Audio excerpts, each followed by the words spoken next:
F로 하는데 이태정 여기 있네. 정인아 선생님도 있네. 이쪽에 가 있었네. 다 들어오셨죠? 네. 선생님 죄송한데 제가 지금 집 가는 길이거든요. 예, 일이 끝나서 제가 하고 들을게요. 예. 죄송합니다. 네. 예. 자, 이태정 선생님. 아니 이태정 선생님 말고 정인아 선생님. 네. 중요 부분만 1장이잖아요. 그죠? 네네. 중요 프로이드에 대한 거잖아요. 네네. 또 이 책의 제일 키포인트가 정신분석이잖아. 거의 다 정신분석에서 나온 거잖아요. 그리고 이제 이 프로이드는 정확하게 말하면은 이제 19세기 프로이드가 최초로 이제 약간 이제 실존주의에서 약간 넘어오면서 이 사람이 이제 심리적으로 가지고 왔고 현상학의 누구야? 현상학 현상학은 이제 약간 철학으로 가지고 왔어. 그래서 이 사람이 전 세계에서 최초로 심리학에 대해서 개척한 사람이야. 프로이드가. 그래서 거기서 융이 나오고 코웃이 나오고 온갖 사람이 다 나왔잖아. 그래서 되게 중요하잖아.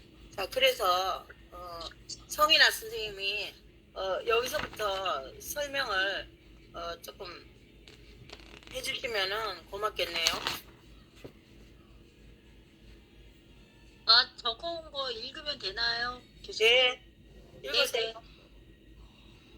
정신분석학은 정신분석학 창시자 프로이드를 중심으로 한 분석가들이 사용한 자유연상법 해석, 꿈의 분석, 성본능이론, 즉 무의식 세계를 사용하는 방법을 말합니다. 프로이드는 미술을 통해 정신장애가 심리적 원인, 즉 무의식의 갈등으로 생길 수 있음에 정신장애를 치료할 수 있는 심리적 방법도 있다고 말합니다. 정신분석 이론에 따르면 심리적 장애는 원초와 자아, 소자아 간의 갈등과 불균형, 어린 시절 겪은 부모와의 갈등, 미숙한 방어 기제에 의해 유발될 수 있다고 합니다. 정신분석적 미술 치료에는 나움부르크의 내담자의 작품을 무의식적 고통이나 억압된 갈등이 표현된 상징적 언어로 간주하는 미술 심리치료적 관점이 있고, 크레이머의 승화라는 방어 기제가 주는 창조적 과정의 치료로서의 미술이라는 관점이 있다고 합니다. 여기까지 할게요. 네네. 그럼 프로이드가 어느 나라 사람이었죠? 미국 사람.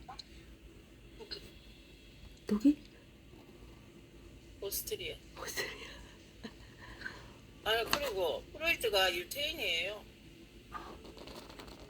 그리고 이 프로이드가 그 얘기를 했잖아요. 제가 보면은 무의식, 의식 이게 되게 중요한 것들이 있거든. 프로이드에서. 그래서 무의식을 의식화 시켜가지고 치료를 하고 거기서 이제 이 사람은 꿈의 분석이라든가 전이라든가 자유현상 이런 거를 되게 중요시 여겼거든. 그걸로 이제 자유현상 그다음에 꿈의 분석 전이 이 치료를 많이 했고, 그다음에 19페이지 보면 무의식이 있고 의식이 있고 전의식이 있어요. 무의식이 우리가 의식보다 더 많다 그랬잖아. 빙상의 일각이라고. 우리가 무의식적인 게 더 예를 들면 무의식적인 게 한 70%면 의식이 30%야. 그러면 의식과 무의식의 사이에 전의식이 있는 거죠. 그래서 그런 정도는 좀 알고 있어야 되고, 그 다음에 이제 자유연상은 우리 미술치료에서는 상상하나 자유화 이렇게 그려가지고 하는 거고, 전의 같은 거는 이거 제일 그거 한 거는 누가 내담자가 왔는데 내 옛날에 친구 같이 생겼네. 아니면 내담자 입장에서는 상담자를 볼 때 내 친구 내 옛날에 선생님 같이 생겼네 이런 식으로 이제 전이가 되는 거고, 방어 기제는 뭐 이제 예를 들면 뭐 주사 부정 왜곡 뭐 직장에 뭐 이런 거거든요. 그러니까 그거는 다 이제 설명을 해드렸고, 그다음에 정신 분석 그 정도만 하고 지내고, 그래도 최소한 이 프로이드가 어느 나라 사람이고 몇 세기 19세기 그때 사람이고 최초의 그 심리 학자라는 거 그 정도는 이제 알고 있으면 좋겠다 그런 생각이 들고, 자 그다음에 2장에 소영 선생님이 지금 뭐 원격결에 뭐를 하기가 힘들다 이제 이렇게 얘기를 해요. 지금 엄마 때문에. 그래서 이제 2장에서는 제가 얘기를 할게요. 그냥 융이 프로이드의 제자였는데 처음에는 되게 친하게 지내다가 융이 이제 저 보니까는 저 사람은 되게 그 어떤 심리를 성적인 것만 가지고 갔네. 성적인 것 말고도 또 뭐 여러 가지 것들이 많은 것 같다. 이러면서 이 사람은 개인 무의식하고 집단 무의식을 가져왔어요. 그러니까 개인 무의식은 프로이드하고 비슷해. 그런데 집단 무의식은 융에서 이제 나타난 거죠. 그러니까 집단 무의식은 좀 어떤 거냐 하면은 이런 거야. 뭔가 모르게 유전적인 거야. 유전적인 거. 그러니까 우리가 미국의 뭐 어떤 그림이라든가 미국 사람들하고 우리나라 사람은 그림을 그리면 좀 다른 뭐가 있어. 색이라든가 느낌이. 그래서 이제 우리가 프로이드 융의 이제 그 집단 무의식에 대해서 중요시 여겼고, 그 다음에 여기 또 넘기면은 또 뭐 보면은 쭉 넘어가서 개성에서 이 지금 페르소나 같은 얘기를 많이 해. 페르소나는 어떤 뭐 그림자 같은 건데 이런 거. 내가 목사야. 그러면 목사님 할 때는 목사. 내가 예를 들면 엄마가 될 때는 아예 엄마같이 가면을 쓰고, 목사는 목사의 가면을 쓰고, 뭐 예를 들면 또 딴 데 가면은 선생님은 선생님 가면을 쓰는데, 어떻게 만약 직업이 목사라고 해서 집에 와서 목사인 척하고 막 그렇게 하면은 가면을 자기가 가면을 못 벗잖아. 계속 그 목사의 가면을 쓰고 있잖아. 그러니까 그렇게 좀 어디서나 그 장소에 따라 변형하는 그런 사람은 심리적으로 문제가 없는데, 뭐 너무 목사를 가지고 뭐 애들 볼 때도 목사 노릇하고 뭐 누구 만날 때도 목사 노릇하고 막 이렇게 하는 거보다는 그냥 그때그때 자기 강연을 쓰는 게 좋다. 페르소나. 그리고 이제 보면은 또 이런 것도 있어. 여기 뭐 개인 무의식, 집단 무의식입니다. 아니무스에 대해서 얘기했어. 아니마는 여성 안에 남성 안에 여성이 있는 거고, 아니무스는 여성 안에 남성이 있다. 이런 정도. 이제 콤플렉스는 자기가 살아오면서 예를 들면 눈 작은 콤플렉스, 이 큰 콤플렉스, 키 작은 콤플렉스를 가지고 있어. 근데 남들은 그렇게 생각 안 해. 근데 자기 자신만 이제 콤플렉스가 있는데, 콤플렉스를 이겨낼 수 있는 사람은 건전한 사람인데 못 이겨내면 계속 무슨 일이 있으면 콤플렉스를 갖고 있어. 그러니까 그거를 우리가 미술 치료하는 사람이 만약에 키가 적으면 키 작은 사람들이 뭐 공부 잘하는 사람도 많고, 뭐 커서 뭐 좋을 것도 없고, 뭐 건강한 사람, 오래 사는 사람들은 키 작은 사람이 오히려 더 낫고, 키 작은 사람들이 알고 보면은 엉덩이가 엉덩이 딱 고정을 하니까 공부도 잘하고 뭐 그렇더라면 이런 식으로 이제 우리가 상담을 해주면서 콤플렉스를 없애주는 거지.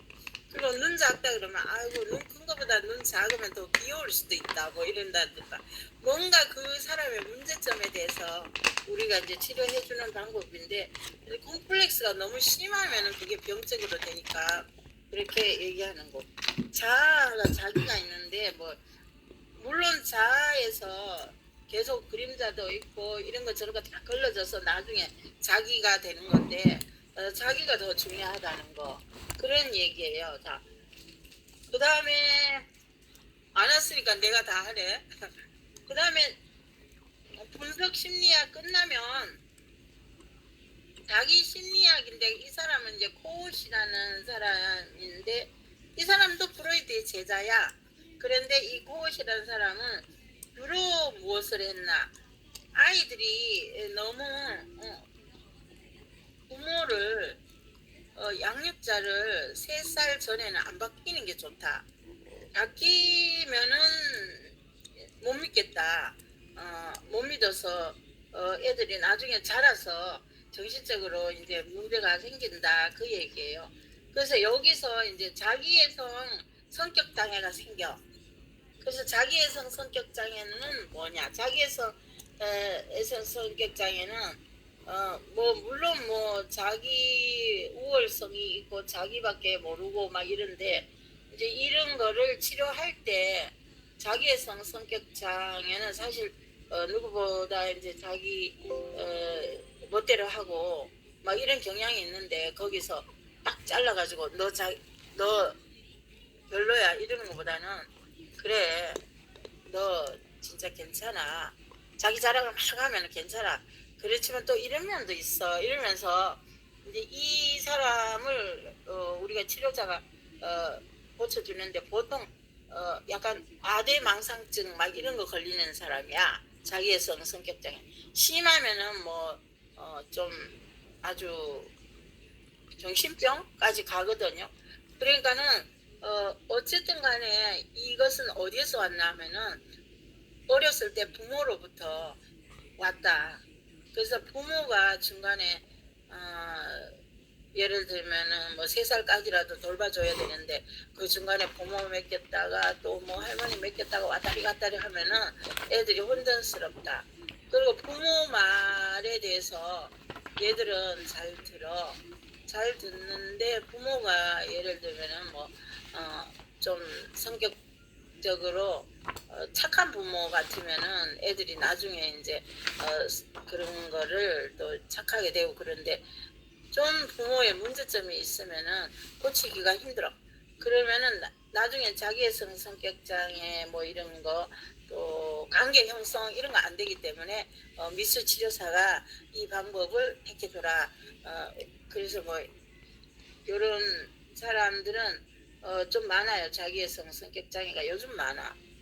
요즘 애들이 오양오양 키우는 게 많아가지고 양육자도 엄마가 바쁘다고 안 키우고 거의 다 뭐 어린이집에 맡겨버리고 뭐 그냥 1년만 있으면 어린이집 맡기고 이러니까는 애가 정신적으로 잘 되겠어요. 그거보다 더 문제점은 나는 다문화 가정인 것 같아. 내가 이제 거기 상담 봉사 했을 때 보니까 다문화 가정이 가장 문제점 뭐냐면 언어가 안 되니까 그치, 공부를 문제점이 못해. 아니니까, 그치. 공부를 못하니까 애들 맞아. 따돌림 당해. 맞아. 그래 나중에 뭐 대학도 제대로 못하고 정신적으로 그게 문제가 문제가 있으니까 많더라고. 다문화 가정 아이들 문제가 앞으로 나타나지 않을까 이러지. 그렇지. 그래서 자기 심리학은 약간 좀 그런 건데 그 사람 역시 코봇이라는 사람도 이 사람도 어디 살아? 이 사람이 코봇이라는 사람도 맨날 거기 오스트레일리아 그쪽 사람.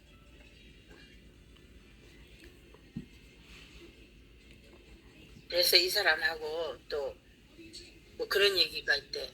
프로이드하고 만났는데 어디서 만났냐? 뭐 무슨 기차역에서 만났다. 잠깐 만나고 뭐 이렇게 그런 얘기를 하더라고. 일단 근데 유흥은 조금 약간 부유한 가정에서 태어났어. 코웃이나 프로이드는 좀 약간 좀 덜한 것 같아. 그것도 어느 정도는 살았는데 엄마의 성격이 이상했다. 그런 얘기가 있다. 자, 그 다음에 넘기고 4장 할까요? 인간중심 미술 치료. 요거는 교수님 저예요. 예, 해주세요. 네, 인간중심적 미술치료에서 그 학자는 칼 로저스라는 미국 학자이고요. 그는 내담자 중심 비지지적 상당 인간 중심 이론을 발전시켰어요.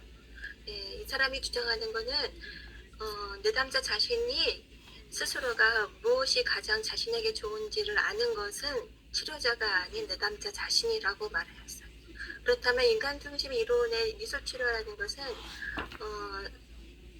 세부적으로 얘기를 말씀을 드리자면은 상담자의 태도 및 기법의 일치성, 무조건적인 존중과 이해감을 중심으로 해서 주도권을 내담자에게 주는 미술 치료 방법이에요. 미술 치료에서 인간 중심 치료의 가장 일치되는 공통점은 창조성이라고 할 수 있다고 말합니다. 언어적인 치료보다는 이미지를 통해서 내담자 중심의 치료 방법이 더 효과적이라는 거죠. 말 그대로 여기서도 기법으로 쓰는 잠깐만요. 여기서도 현상학이 나와요, 사실은. 그 현상학에서 이 창조성이 만들어지거든요. 깊이 있게 들어가면 현상학하고 이 창조성하고 연결이 돼. 그래가지고 이 창조성을 굉장히 그림에서 창조성을 중요시 여기고 인간 중심은 무조건 그 사람을 긍정적으로 봐주는 거기 때문에 무조건 잘 해주면 되고 그 사람의 얘기를 경청하고 지지해주면 되는 거예요. 여기까지 하면 돼요. 이거는 그렇게 네. 그거 한 게 없으니까. 자, 4장, 5장. 5장 데스타트.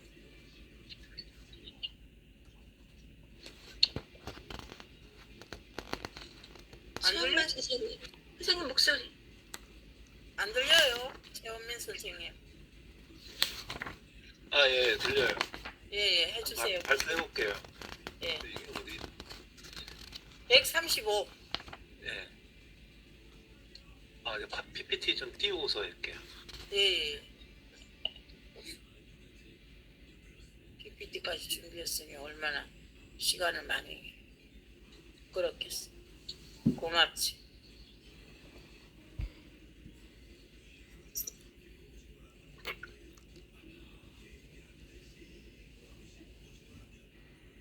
혹시 떴나요? 안 아니 떴어요. 안 끊었어요. 안 떴어요? 네. 잠깐만요. 아, 여기서 교수님 화살표. 선생님 화살표. 이렇게 된 거죠? 네.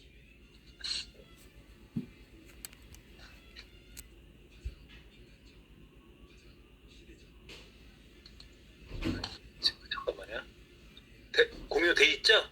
예, 됐어요. 이제 예. 얘기했어요. 아, 예.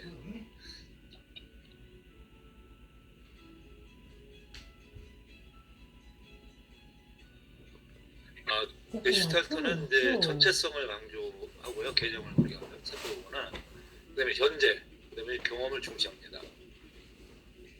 그다음에 형태를 모양을 전체로 이제 인식을 한다는 그런 이제 개념이 있습니다. 게슈탈트의 뭐 의미라는 걸 이렇게 크게 이제 이렇게 보면은 이 세 가지로 이렇게 볼 수가 있어요. 개인의 교수님. 행동 동기. 선생님 그 차트 안 넘어가거든요. 그 옆에 왼쪽에 있는 거 클릭해 주세요. 예? 지금 계속 앞에만 나오는. 아, 네. 지금은 돼요? 이미 나왔어요. 예. 이미 나왔어요. 전체 개인의 그냥 이렇게 하겠습니다. 개인의 행동 동기, 그다음에 욕구 감정의 조직화, 그다음에 건강한 삶의 기준, 뭐 이런 식의 어떤 의미가 있고요.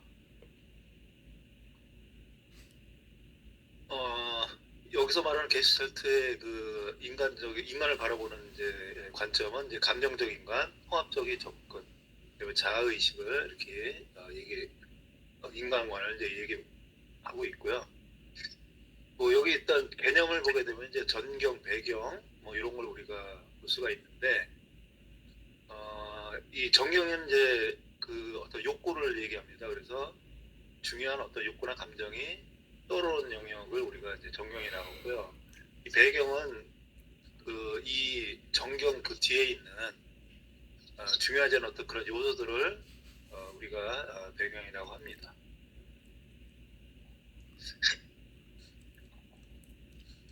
그다음에 아까 이제 지금이 뭐 중요하다고 했는데 현재 중심이고요.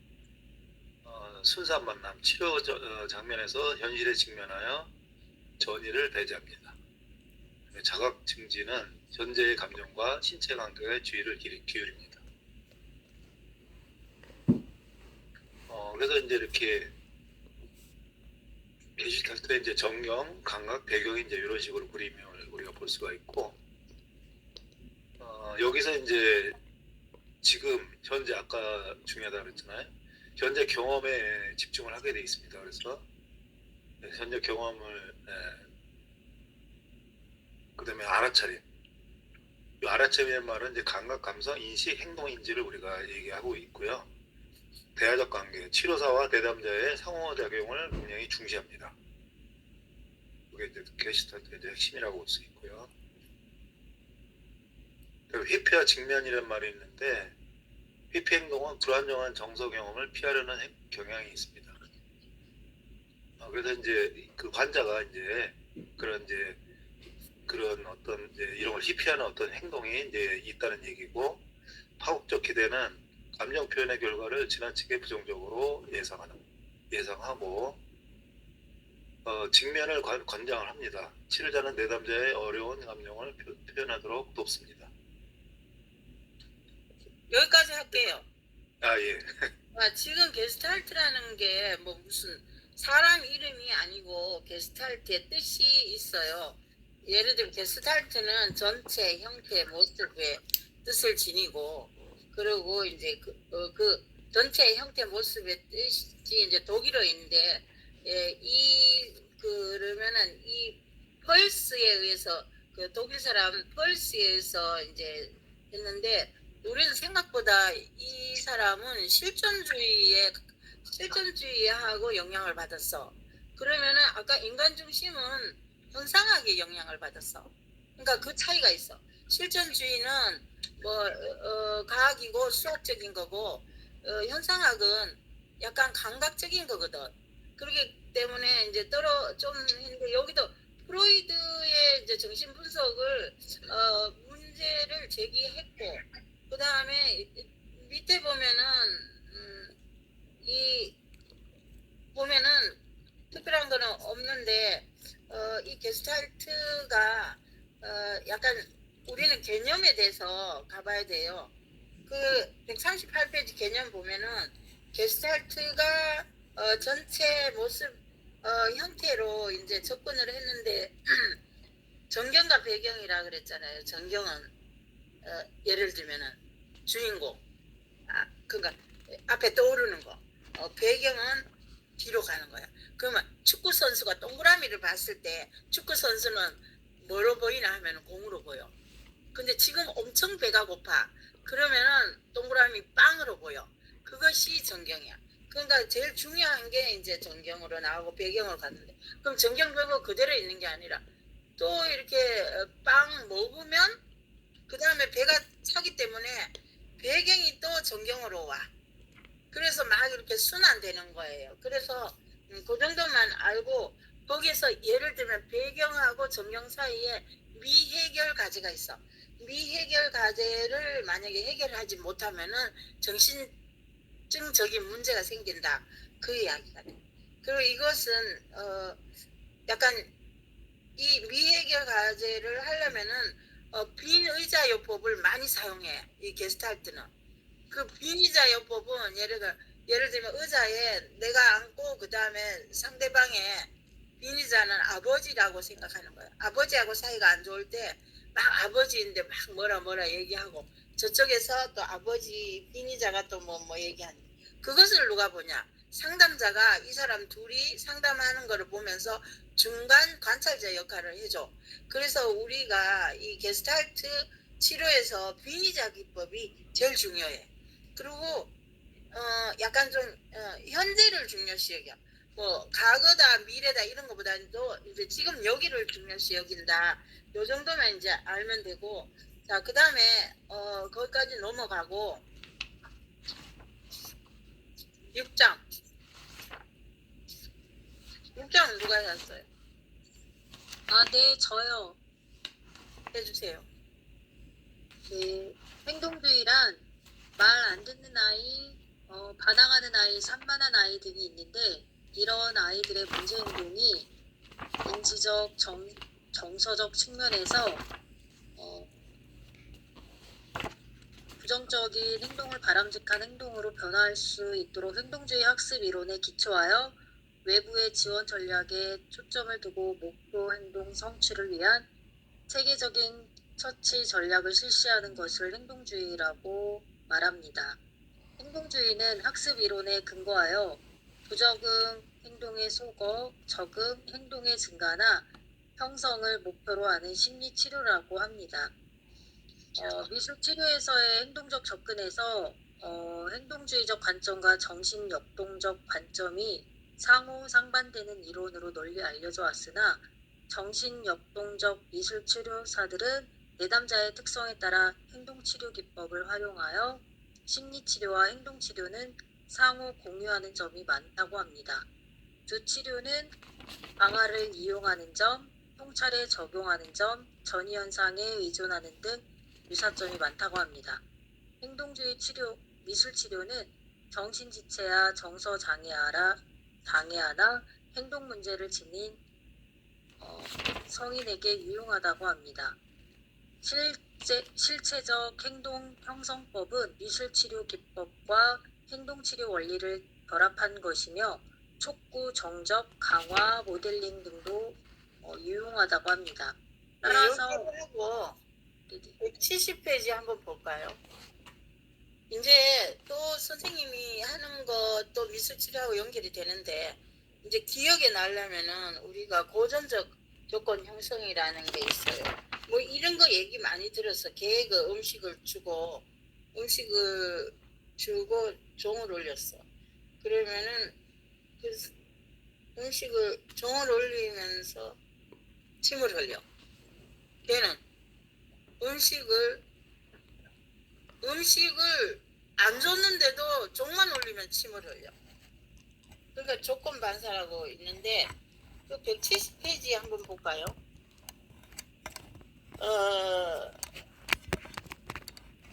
무조건 자극, 무조건 반응. 뭐 예를 들면은 매운 고추 같은 거 먹으면 매운 고추만 봐도 땀이 질질 나고 그러잖아. 그게 무조건 자극이야. 무조건 반응은 아까 내가 얘기했는 것 같이 종만 올리면은 침을 질질 흘려. 먹을 걸 맨날 주니까. 중립 자극은 벨소리, 음악, 벨소리 같은 게 중립 자극인데, 벨만 울리면은 뭘 주니까는 그것을 이제 반사를 한다. 벨소리, 음악, 조건 자극도 무조건 자극과 연합되어 조건 반응을 유발하는 작업이고, 이렇게 뭐 타액이란 눈물 뭐 이런 것도 그때 이제 그렇게 보는 거다 이렇게 하면 되고, 고전적 조건 해석의 기본 원리 이렇게 보면은 또 이런 내용이 있어요. 예를 들면은 왓슨이라는 사람이 그 11개월 된 알버트라는 애 있는데, 예를 들면 토끼를 이렇게 보여주면서 자꾸 막 공포감을 조성했어. 이것도 이제 문제 있다. 그냥 종을 울리고 막 두드리고 해가 막 자극을 줘. 그런데 그 다음에 알버트가 막 공포감에 그 굉음말 울리기만 하면은 놀리는데, 나중에는 어디까지 가냐면 약간 털만 조금 보여, 그냥 짐승 털만 보여도 놀리는 거야. 막 약간 공포스러워해. 그래서 이게 뭐하고 연결되냐 하면은 학습하고도 연결된다. 그러니까는 이제 이런 짐승이나 이런 동물도 이렇게 연결되는데 우리 인간도 이런 식으로 학습하고도 연결이 된다. 이제 그리고 또 이런 것도 있어. 토큰을 주면은 만약에 이제 공부 잘했어. 토큰을 주면은 그 다음에 이제 계속 이제 토큰 주니까 이제 공부 잘해. 그런 학습 이론 같은 게 있는데, 근데 이제 여기 보면은 또 이런 것도 있어요.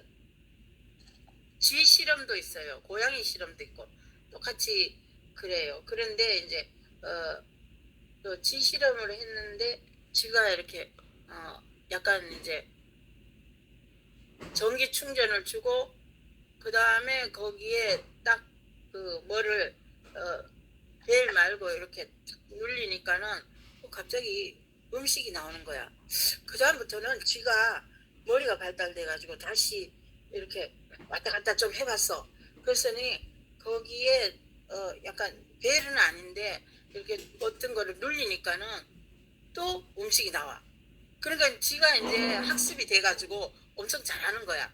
그런데 이제 요 밑에 173페이지 보면 소고라는 거 있어. 뭐냐면 소고는 그냥 없애버리는 거거든. 그 다음에는 이제 음식을 안 줘버렸어. 음식을 안 줬더니 몇 번 하니까는 그 다음에는 얘가 움직이지 않더라. 이제 이러니까 우리를 이런 학습적인 이론을 인간하고도 비슷하게 돼서 인간들이 이렇게 이런 발달하고 이런 것들이 있었고, 그 다음에 이제 우리가 이런 것도 있어. 행동주의에서 인지행동이라는 것은 행동주의만 하는 게 아니라 뭔가 모르게 그 사람의 이제 인지행동을 가리키는 거지. 그 사람의 그 말이라든가 이런 것들을 좀 잘 좀 얘기를 하는 거지. 너는 참 아무렇지도 않지만 그래도 어떻게 여기 올 때 이렇게 아무 일 없이 올 수가 있어. 참 대단하다. 이런 식으로 이제 얘기를 해주는 거죠. 그래서 인지행동했잖아. 자, 그래서 행동주의는 거기까지 하고 인지행동 할까요? 인지행동. 네, 인지행동 치료는